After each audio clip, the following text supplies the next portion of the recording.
now. Is it important to call these things concentration camps? Should we compare it to Auschwitz? Is that disrespectful to this singular, specific, horrific span of history? I want to underline that Auschwitz was sort of an alpha and omega of camp systems to date. It had forced labor, it had massacre and executions, it had detention in barracks, as we sort of think of the classical model from a number of German camps. When I wrote my book, it was in part because some people didn't know any history of concentration camps except Auschwitz. It was a regular concentration camp. It was also part of the extermination camp system. And so even though it had these roots, it went into a place that no other place had gone before or since. Some knew about the pre-death camp sites like Dachau or had heard about the Soviet Gulag, but there was little understanding that the camps had risen out of these specific colonial settings at the turn of the 20th century.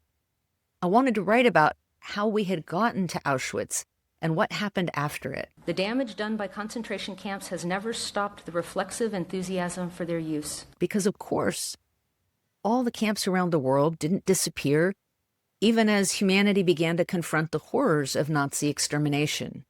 The Nazi example looms over everything. But if we go back to the very beginning and see how the phrase emerged and what it's meant over time, I want to sort of bring that definition back, because we're much less likely to face gas chambers at Auschwitz.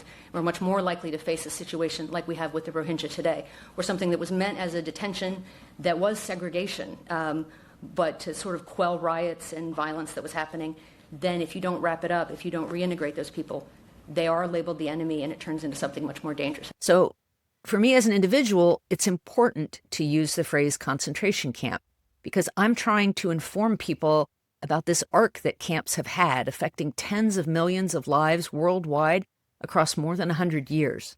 As Justice Antonin Scalia said of Japanese American internment, you are kidding yourself if you think the same thing will not happen again. I want my readers and listeners to understand that we have a lot of history that suggests that what's happening right now in the U.S. isn't going to vanish on its own. I talk about that when a system is sort of choking on itself, and I think that is a danger sign. It can also be a sign of health when it's choking on itself, that there's some remedies that are still available to allow it to choke. We're going to have to act.